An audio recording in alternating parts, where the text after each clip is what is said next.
Hi, friends and family. Today on Pam and the Purple Couch podcast, we're going to talk about nonverbal communication. How does your child communicate when there's no expressive language? Well, come on back to the Purple Couch podcast. Today, we're going to show you some of the tips and tricks so that you can actually hear your child speak, but without expressive communication.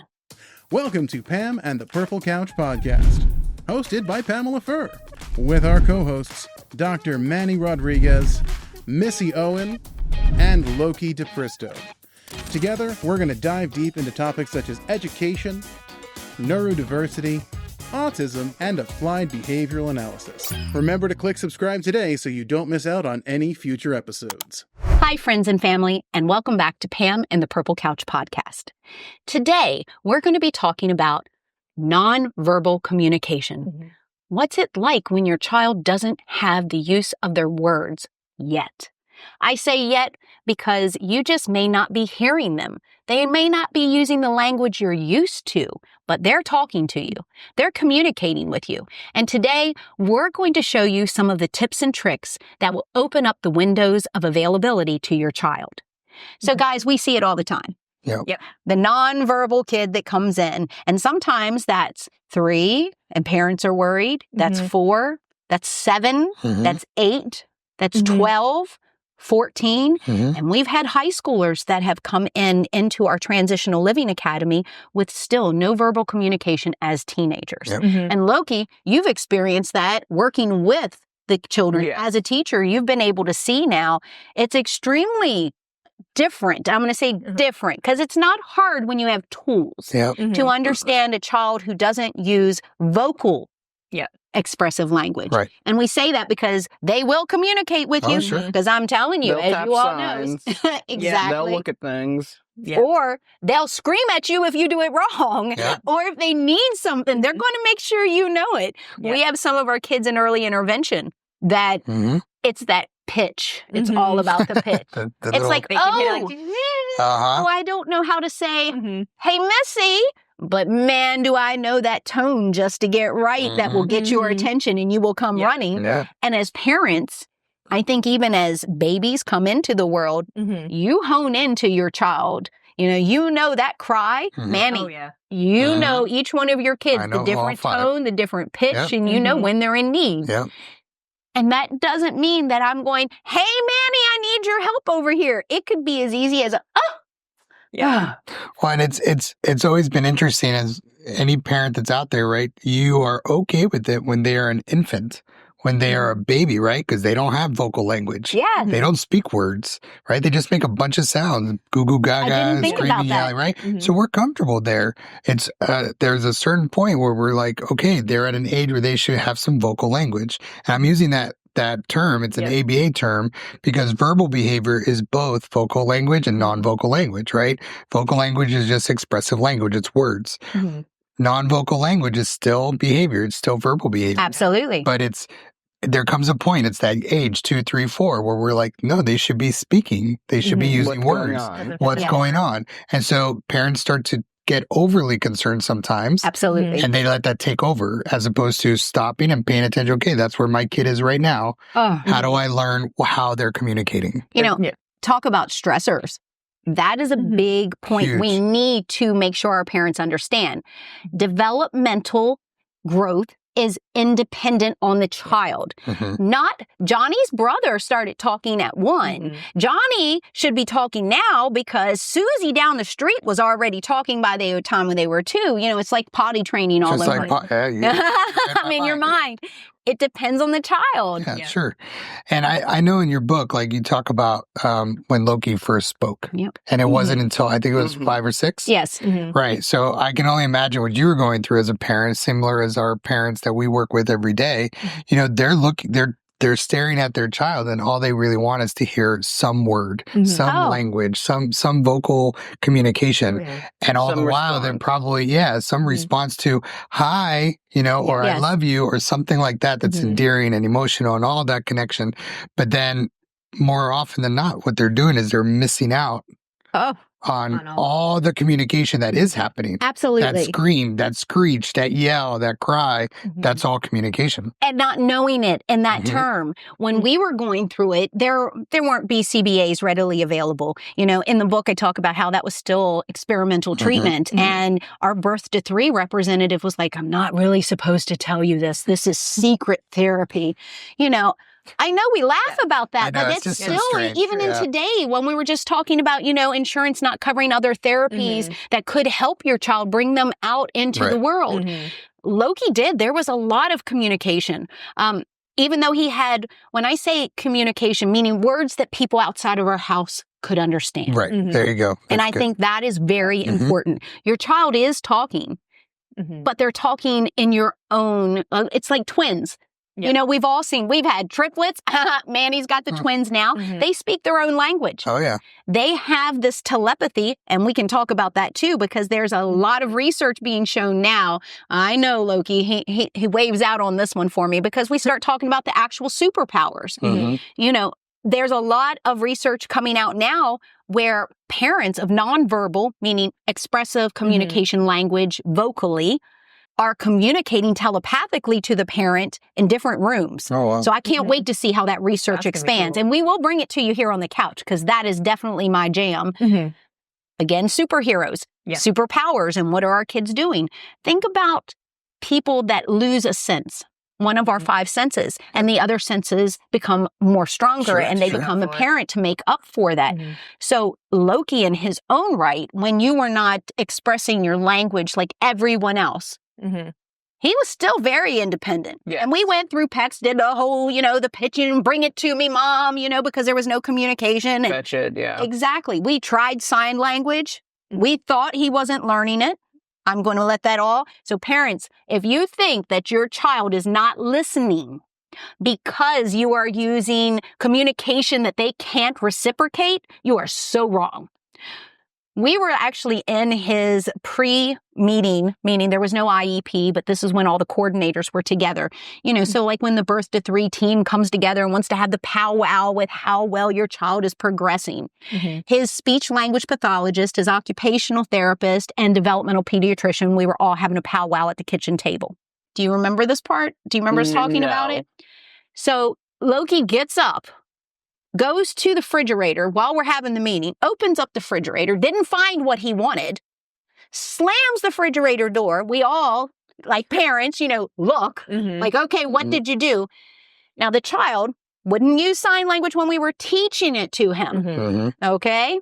That's why we went with the PECS system, and then that's a picture system. So what you do is you put pictures, laminate them, put them on, you know, normally it's little tackies. So the kid can then prompt it so that there's less frustration, and he can then vocalize what he or she wants. I feel like if I'm remembering this correctly, I correct me if I'm wrong, but like what house were we in? That was in the Mouse-Catool machine bedroom.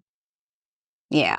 So what Loki did, though, is when he slammed the door, we're all sitting there. We turn our heads to look at him, and he starts signing, more, please. And the speech language pathologist, we became friends, because you think about this. You're at their house. They're with you. You're dealing this time together. All of a sudden, she goes, that booger, you know, because we had been working. So it doesn't mean they're not listening. Oh, yeah.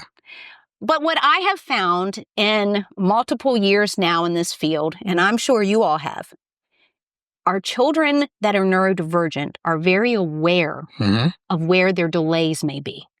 So example, Loki's biggest one, when he would say Loki, it was Oki. That's how he said his name. So when everybody, what? What'd he say? Your grandmothers, grandparents, cousins, aunts, uncles. What word did he use? What was that? Well, think about that. What do you think that's doing? That's negative reinforcement. You know, you all know that within the ABA now, but as a child, he just keeps going, well, I'm doing something wrong because they don't know who I'm talking about. I'm sitting here, I'm trying to talk to you. And when he would, and you just look at him like, I don't know what you're saying. What do you want? Where do you need? Yeah. So then what would happen? He went in his shell. He's like, well, then I'm not going to say anything because then the frustration builds. And we see this all the time with our non-vocal expressive children. Oh, yeah. Sure. Frustration leads to behavior.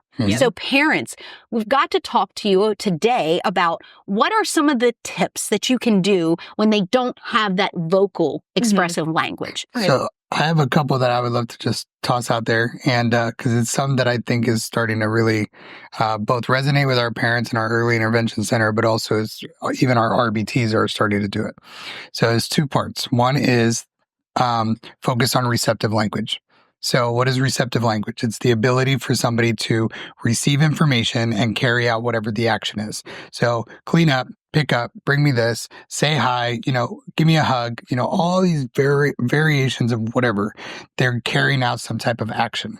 But the receptivity is teaching us that the brain is hearing you, right? So if they don't have vocal language, well, let's just focus on receptive language. How many things can they receptively understand? And it's amazing that these little buggers, they receive all sorts of information. They carry out all sorts of actions that once upon a time, not too long ago, somebody said they don't know how to do that. Oh, they know how to do that. They do it all the time now. But we had to reinforce that receptive language. But look what you did, though. I love that because it's just like, oh, Loki, go shut the door.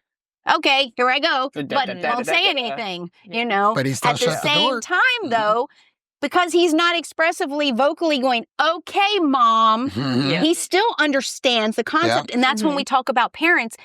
Don't think that your child doesn't understand you just because they're not returning the voice. Don't underestimate them. Yes. And I think for parents that are looking for that emotional connection, because I know that's a big part of parenting. I know it is for myself. I think I do it with my own kids is I look for how to make sure that they can receptively understand things like giving a hug. And in our household, we say, give love. And love is a hug. And so they do it. Now, do they understand the emotional side of that? No. But it's kind of like more like for the adults. Well, I'm going to tune in noser. What? Oh, You get what I mean? Noser. It's so you hit two facts right there that we've got to hone in. Number one, the emotional support. Not for the child, for the parent. For the parent, right. As a parent, and this is, hold this one back. This is a tough one. And sorry, for those that can't see, I'm trying to put this into words. I did not get my first self-initiated hug from Loki until he was almost 5. I bet a lot of parents can sympathize. Yeah, for sure. You don't really realize how critical that is until you're around other children that are that age. It's nothing to see a 2-year-old or I've been blessed to have both of these wonderful parents and to be able to experience their families like they're my own. And so to see Missy's little girl, even now, which we're talking 19 years later, there is Loki's my only child. So there is that level of intimacy that we never had. We have this now, which I would not trade for the world because we have a tighter relationship than most 19-year-olds with their parents do. But there are things that you are going through right now and you're not alone. Right. I just need moms and dads and grandmas and granddads to know you're not alone. And that longing to just have that hug, to have your little boy or your little girl come grab up onto your leg. Loki was a proprioceptive baby. So parents and grandparents, I need to let you know that sometimes it's not just a lack of want, but a physical hurt. So for Loki, if we would go, and I'm going to use you, come over here. So like if we were to do this, like so right now, Pam's I'm hugging Loki right now, but very lightly. His head is on my shoulder, and I'm taking my hand and rubbing it up and down his arm. As a toddler, Loki could not handle this on any level. Number one, the close proximity. And number two, the barely touching would be like pins and needles. Like when your foot falls asleep and you're like, oh my gosh, get the foot moving. That's how that was. So for him, we did deep. This is how I would get a hug. And it would be almost, I know, but this is how we did hugs. Yeah, A lot of the kids, tight like compressions. the deep tissue. The squeeze. Yeah, at nighttime, we did Burrito Boy. Yeah. Because that was our time. I like the tightness. Yes.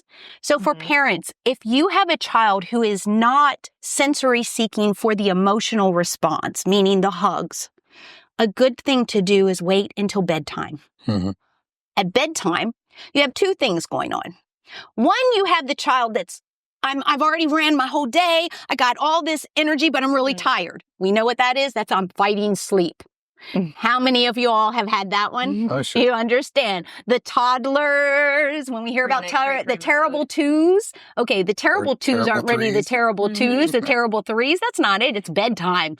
Why? Because then it's like, I am going to fight you to go to sleep.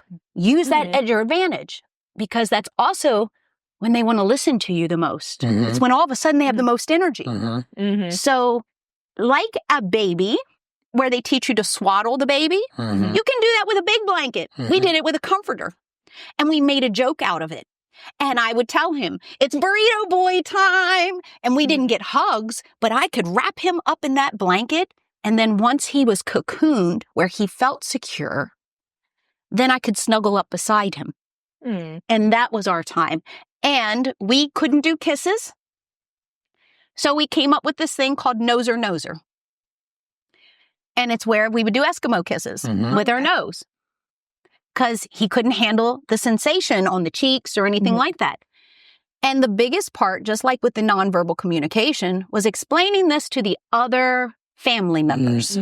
I can't tell you how much kickback I got from the older generation. Then come here and give me a hug. No, I'm sorry, he doesn't like that. Yeah. It's like, well, too bad. I like the hugs. So come here. And I would be like, no, because it would cause him, and he would hide behind me. And here comes the next part. Elderly people don't smell the same as mom and dad. And so our kids that have hypersensitivity, they can either, number one, be rude and be like, Grandma and Granddad stink. I don't want to be around them. And they would say that to their faces. I'm sure you all have been in those situations. Or they cry. Or they cry because they feel they don't love me. They feel Why assaulted. doesn't? Yes. Yes. When it's really just the child. And that comes to you as the parent educating the other family members.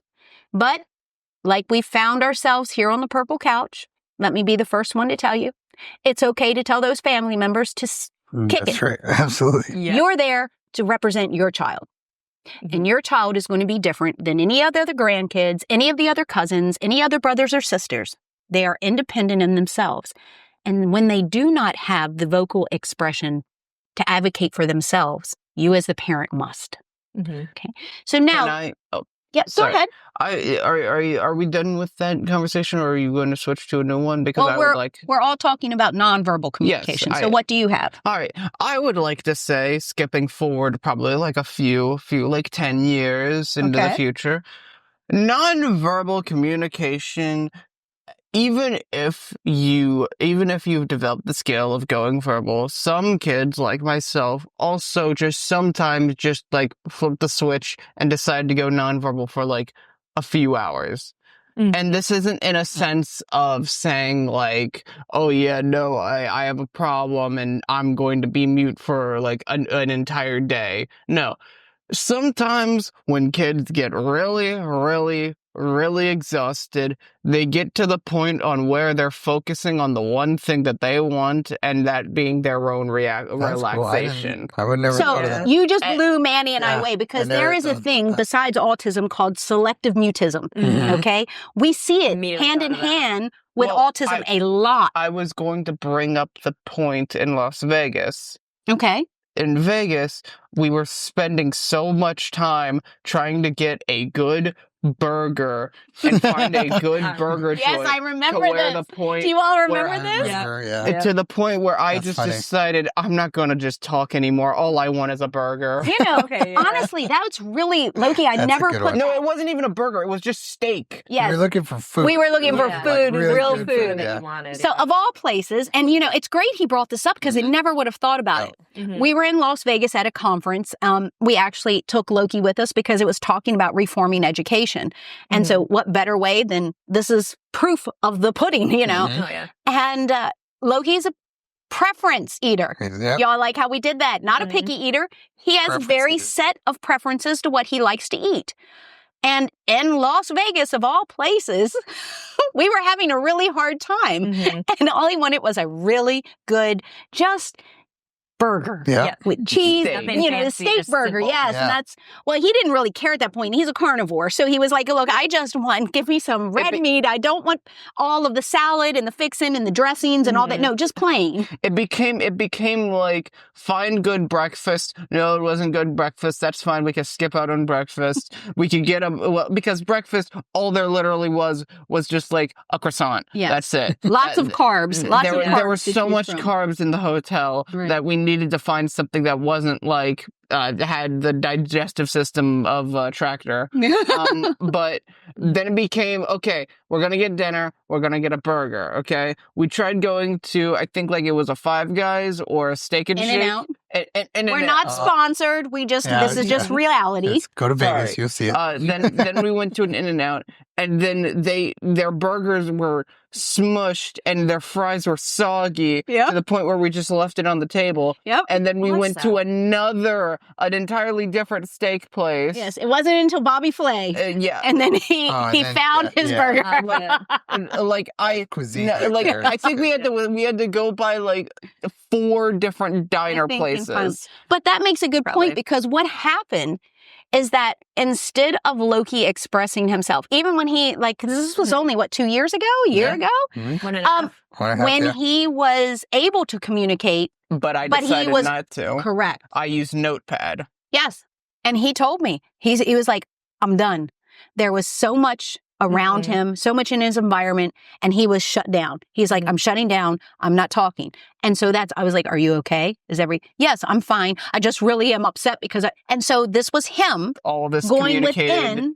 All of this was communicated through me sending a notepad towards my mom, because Las Vegas is very overwhelming, because it is Las Vegas. And I just couldn't bear with it anymore. So I just had to decide to shut down my vocal system just for a brief moment until I at least got something into my system. But do you see, he found a tool. And nowadays, with everyone with cell phones and iPads, you have tools right there with you. So there's lots of assistive devices now that our families have access to.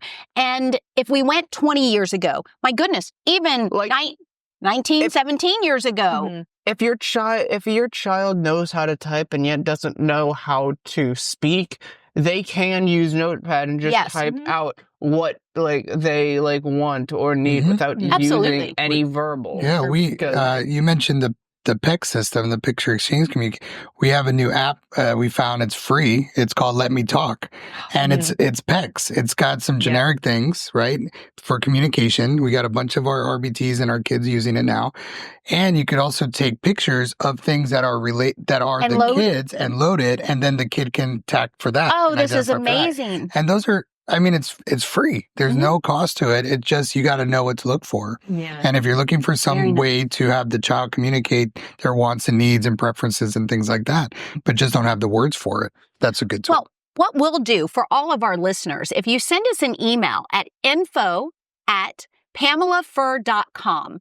We'll share with you our list of assistive technology that we have found useful within our clinic and within Puzzle Box Academy, so that we can give you some references that will help you. As well, if you like this episode and you like what we've got here today, please hit the like button and the subscribe and share button so that we can get this podcast out to as many families in need as possible. I also like the fact that Loki was able to share with us that it wasn't something that was behavioral. It was something he advocated within himself. You know, because we deal on the clinical side, I know that you've got to, because I'm sitting here going, oh my gosh, I want to try something with you all. Missy and I were talking about this the other night because, of course, you know, we're on Instagram. We found this reel and I was like, wow, the impact. And then I know she did it. I did it. And I'm like, okay. So we had already planned to talk about nonverbal vocal expression here. So I would like my listeners, as well as everyone here, to walk through with Missy and I. So in our teachings with, you know, NeuroChange Solutions, it is all about the feeling that we bring. If we talk about the laws of the universe and laws of attraction, the quantum field, which you all know Pam that's my jam. Well, Loki and I have already been experiencing this enough that he'll send me a message. He's like, Mom, you doing okay? And I'm like, connected, that's our thing. Because, if you ever got into that, I love you too, I love you more, I love you. We don't do that anymore. Now we just looked at each other and we're like, connected, because that's what it is. We're connected. Yeah. We're we feel each other. Entangled. So he's going to feel me, I feel him, and we check base. And now it's been proven. So he's like, Mom, okay, some of your energy stuff must be right. Well, speaking of that, we shared the reel, and it goes right with nonverbal communication. So you have to bring forth the emotion, right? You bring forth the emotion, and when you're feeling it, then guess what? It's going to bring forth to you that you're calling. Okay, so example. Okay, follow with me. I want everyone to close their eyes. Now, if you're driving your car while you're listening to this podcast, please do not drive with your eyes closed. I think that would be a bit detrimental, but we do have to talk about that, and the disclaimer must be said. So if you are operating machinery or a vehicle, please do not close your eyes. Do this on the side of the road with your car not in operational status. But what I would like you to do is just try to close down for one moment. Close your eyes. And then in your mind, I want you to say 3 times the word love. Now, don't say it out loud. Don't go love, love, love. Nope, just close your eyes, take a moment, and say love in your mind 3 times. Now, open your eyes. Did you hear the word love in your head? Yeah? Who said that? I did. Did you? But you didn't open your mouth. Oh, I got you. You have like sounds in your head. Oh. So what are our kids? They have nonverbal communication. Constantly in their own heads. They're constantly talking in their own heads, but they're not opening their mouth. So now let's try that one more time. And what I want you to think about is peace. 3 times. Peace. Peace. And peace. And now you open up. Who said the word peace? You did, but you didn't use any verbal communication to do so. Right. Our kids are doing this all day long. So how do you find those little things? Well, it's just like Loki said. It could be writing a note. If your kid doesn't have writing or typing, it could be PECS, which is the Picture Exchange Communication System. You can do that at home. You can do that with teaching grandma, mom, dad. Touching a photo. Touching photos. You can do that now with free apps. And again, info@PamelaFurr.com, and we'll send you our list. What else can you do? What else can we do for our families? There was one. Lots of different things. Yeah. You can go. Yeah, I was going to say, there's different communication devices. Like we were saying, apps. We have some kiddos that may not like to write with a utensil, but hey, have them make a comic strip. Right there, they're going to show you their whole day. So there's different means and different ways. It's just seeing what your kid's interested in, finding their interest, and then using that as their means of communication. There was one, I don't know where this comes from or where I learned it, but it was related to kids that are non-vocal that do a lot. They're very busy. They do a lot of activity all day long. And again, I don't remember who taught this to me or whatever, but they talked about, and I talk about this in the parent training, is become the narrator of the kid's life. Yeah. So if they're a busy bee, they're doing all sorts of stuff, playing with books, playing with Legos, do whatever, become their narrator so that they can understand their action has words. Yeah. So, you're playing with Lego blocks, and that's a blue one that you're stacking on top of the red one, and you go on and on and on. Absolutely. Oh, you're sitting in a chair and you're reading this book. Even for those that are stimming on something, we have a little girl that likes to flap books all day long. And you know who we're talking. Yes. So what do we say? Oh, you're flapping Curious George. That's Curious George's book. Do you want to turn the pages? Do you want to look at the book? And there's some science behind that says the longer you do it, the more that the child is learning there's words to the actions. Well, think about it. It's the same way as introducing new foods on the plate. Yeah. So it's the same thing by introducing, not making them eat it, but just showing that it's available. Yeah. Another tip before we wrap up this is using your kids' enjoyment as the learning tool. Oh, yeah. I like that. So example, if you have a child that's not using any vocal language, but loves Peppa Pig, use Peppa Pig as your chalkboard. Everyone can freeze their TV now on the pause. So pause Peppa Pig. You're going to watch that child that may not vocalize with you instantly turn to you. Hey, what's going on here? You don't even have to know about the series half the time. No, but all of a sudden that child is totally focused on you because you have control. What do? Use it for colors. Use it as a teaching lesson. Oh, I really wish I could talk about this more because I know we're running out of time here, but you did that exactly with Super Smash Brothers. Yes, I did. Because I used to play and then you paused and I'm like, yeah.